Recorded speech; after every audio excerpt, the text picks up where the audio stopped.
Have you ever found yourself lying in bed, staring at the ceiling, wondering why sleep doesn't come as easily as it used to?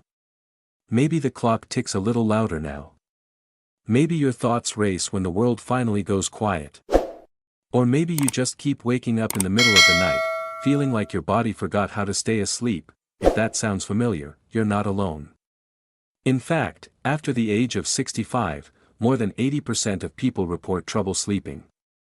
It's one of the most common frustrations that come with getting older, and yet, it's something many people simply accept as just part of aging. But what if it didn't have to be? The truth is, sleep isn't just about resting. It's when your body heals, your memory resets, and your energy recharges.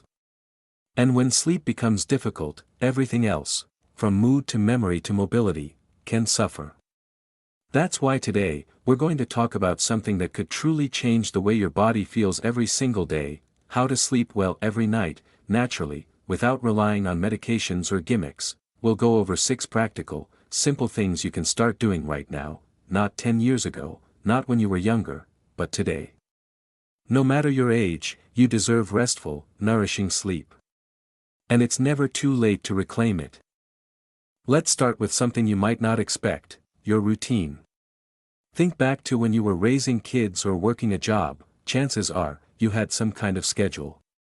Maybe you woke up at 7 a.m., had lunch at noon, dinner at 6, and were in bed by 10.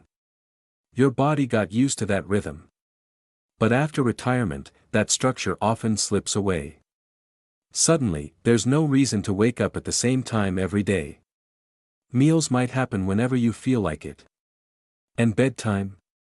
It might depend on what's on TV, but here's the thing: your body still craves rhythm. The human body has an internal clock, called the circadian rhythm, and it thrives on predictability. When that rhythm is thrown off, say, by sleeping in one day and staying up late the next, your body gets confused. It doesn't know when it's supposed to wind down. So even if you're physically tired, your brain might still be wired. One of the easiest ways to reset this rhythm is to wake up and go to bed at the same time every single day, yes, even on weekends. And don't worry if that sounds like a chore. Once your body gets used to it, it becomes second nature. Think of it like setting your internal alarm clock. Eventually, your body just knows when it's time to sleep, and when it's time to wake up feeling refreshed. Now, let's talk about light, something that most people don't connect with sleep, but it actually plays a huge role. In the morning, getting natural sunlight signals to your brain that it's time to be awake. It boosts your mood, energy, and helps reinforce that internal clock we just talked about. But at night, especially a few hours before bed, it's just as important to reduce exposure to artificial light, especially the blue light that comes from screens like TVs, phones, and tablets. That blue light tells your brain, hey, it's still daytime, and it blocks melatonin, the hormone that helps you fall asleep. So if you're finding it hard to wind down at night, consider creating a softer, cozier atmosphere in the evening. Turn off bright overhead lights. Use a warm lamp or even candlelight. Put the phone away an hour before bed and pick up a book instead. You might be surprised how quickly your body starts to feel sleepy when you stop giving it signals to stay alert. Of course, setting the right mood isn't just about light. It's also about creating a space that feels like it's meant for rest. Your bedroom should be a little sanctuary, quiet, calm, and comfortable. Over the years, I've talked to so many people who say their sleep changed drastically just by making their bedroom cooler, darker, and quieter. Think about it: when was the last time you really looked at your sleep environment? Is your mattress too firm or too soft? Do outside noises wake you up at night? Is the temperature just a little too warm? You don't need to go out and buy a whole new setup, even simple changes can help. A small fan can block out noise and keep the air moving. Blackout curtains can keep early morning light from waking you up too soon. And adding a soft, supportive pillow that fits how you sleep, whether you lie on your back, side, or stomach, can make a world of difference. But here's a little secret that people often overlook: what you do in the hour before bed is just as important as the sleep itself. That's your wind down time, and it's something we had when we were younger without even thinking about it. Maybe it was watching a little TV, reading a book, saying a prayer, or just chatting with family. It was that quiet time when your body and mind started to slow down. These days, we often fill that hour with scrolling, noise, and stimulation. But just like kids have a bedtime routine, adults need one too, especially as we get older. Creating a simple, relaxing wind-down routine sends a powerful signal to your brain: it's time to rest. This could be as simple as making a cup of herbal tea, doing a few gentle stretches, washing your face, turning off bright lights, and settling into a cozy chair with a favorite book or calming music. You don't have to make it complicated. You just need to make it consistent, and let me tell you, these little routines, they're not just helpful. They're comforting. They give your day a gentle close, like turning the final page of a good story. Now that we've talked about how routines, light, and environment affect your sleep, let's ease into another powerful way to improve your nights, one that many people overlook, but it could be the key to finally getting the rest you've been missing. And that key is what you put into your body throughout the day. We often think of food and drink as just fuel, something to keep us going. But everything we consume plays a role in how well we rest at night, especially as we get older. Let's start with something simple: caffeine. Now, you've probably heard this one before: don't drink coffee late in the day, but what many people don't realize is how long caffeine actually stays in your system. For some people, especially after 60, it can take up to 10 hours to fully wear off. That means even a cup of coffee or strong tea at lunchtime could be quietly stealing your sleep hours later, and it's not just coffee. Caffeine hides in other places too: sodas, chocolate, some pain medications, even green tea. So if you're struggling to fall asleep or you keep waking up at night, try switching to caffeine-free options after morning hours. You might be surprised at how something so small can make such a big difference. Now, while we're on the topic of what we drink, there's another sneaky culprit we need to talk about: alcohol. A glass of wine with dinner, or a small nightcap before bed, might feel like it helps you relax. And in the beginning, it does. It can make you drowsy and help you fall asleep faster. But here's the catch: alcohol disrupts the deeper stages of sleep. You might fall asleep quickly, but your body doesn't stay in that deep, restorative sleep that helps you wake up feeling refreshed. Instead, your sleep becomes lighter, more fragmented.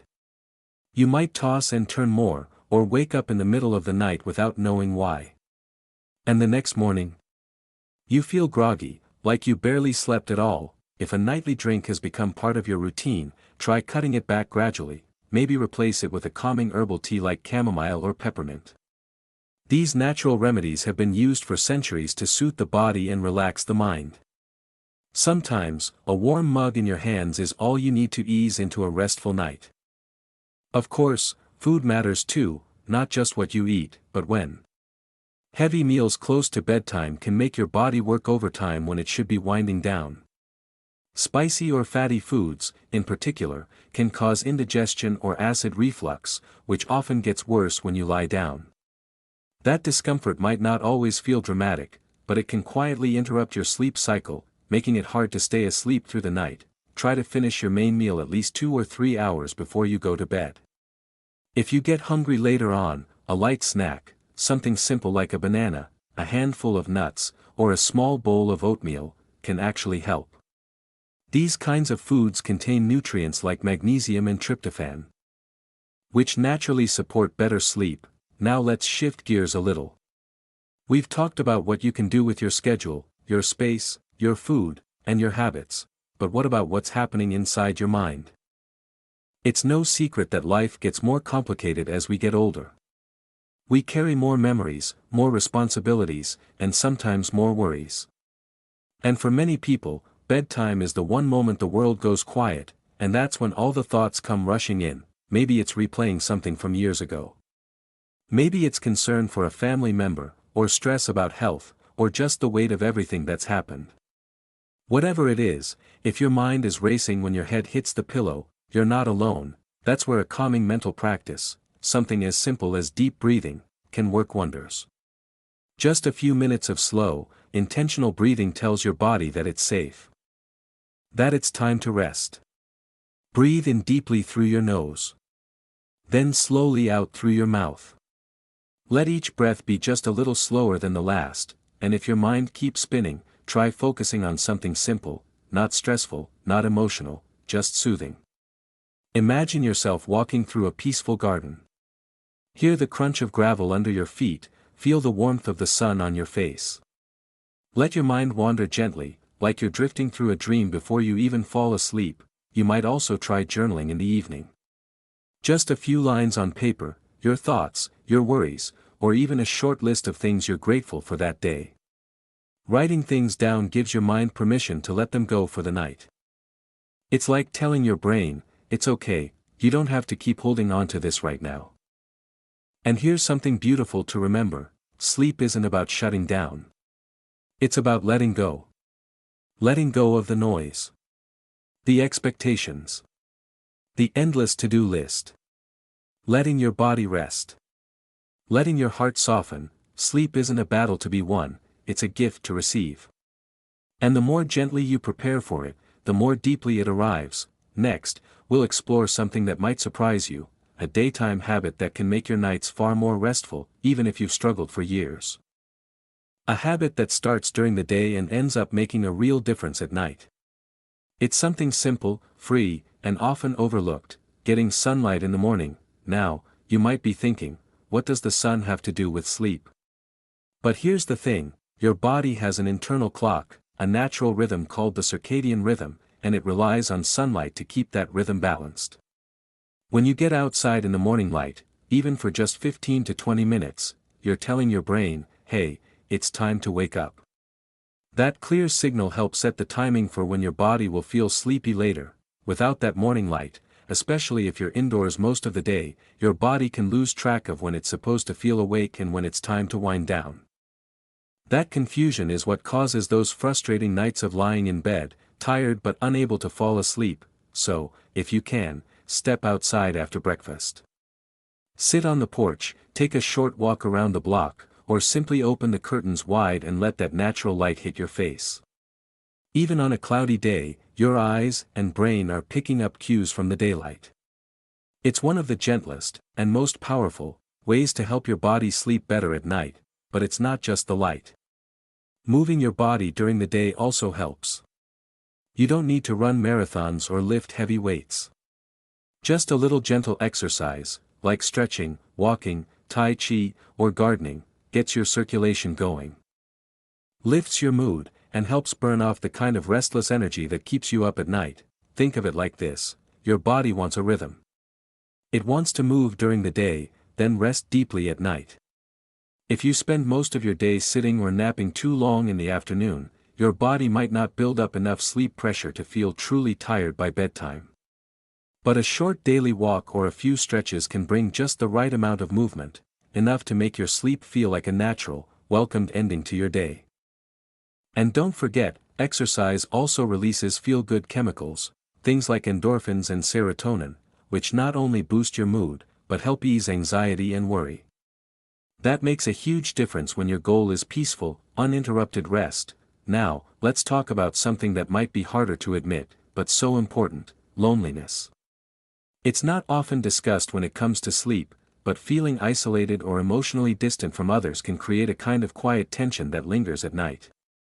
You might not even notice it during the day, especially if you've gotten used to being on your own. But when you lie down in bed and everything gets quiet, that ache for connection can come to the surface. And no, the solution isn't just making small talk or filling time with noise. What really helps is meaningful connection, having someone to share your thoughts with, even briefly.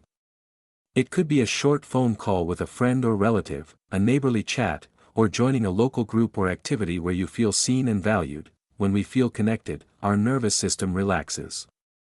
Our heart rate steadies. Our stress hormones drop. And all of that gently nudges the body toward restful sleep. It's not about being surrounded by people all the time, it's about having just 1 or 2 moments in your day when you feel like, I matter. I belong. Someone cares. So if sleep feels like a struggle lately, ask yourself, When was the last time I had a conversation that made me smile? When did I last share a laugh or even a quiet moment with someone? Even writing a letter, or reading messages from loved ones, can give your heart a little warmth to carry into the night. By now, we've talked about everything from bedtime routines to nutrition, morning sunlight to meaningful connections. These aren't just sleep tips, they're gentle shifts in how you live each day. And when those shifts happen, your nights begin to soften.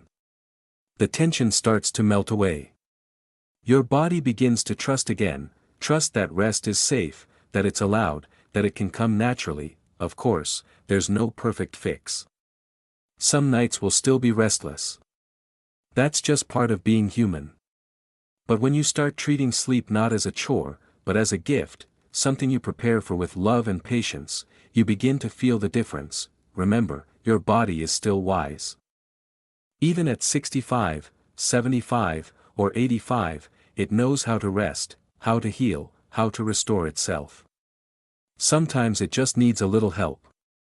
A softer light. A slower evening. A warmer cup of tea. A deeper breath, so give yourself that gift. Start small. One change at a time. You don't have to do everything at once. Just choose the thing that feels most doable, maybe opening the curtains tomorrow morning, or skipping the coffee after lunch, or turning off the TV a little earlier tonight, and if something works for you, share it in the comments below. You never know who might be reading and thinking, that's exactly what I needed to hear. If you found this helpful, give the video a like and consider subscribing for more simple, supportive health tips made just for you. We're building a space here where age is celebrated, wisdom is shared, and life is lived fully, one day, and one peaceful night, at a time. Here's to deep rest, brighter mornings, and feeling good in your body again. You deserve it, every single night.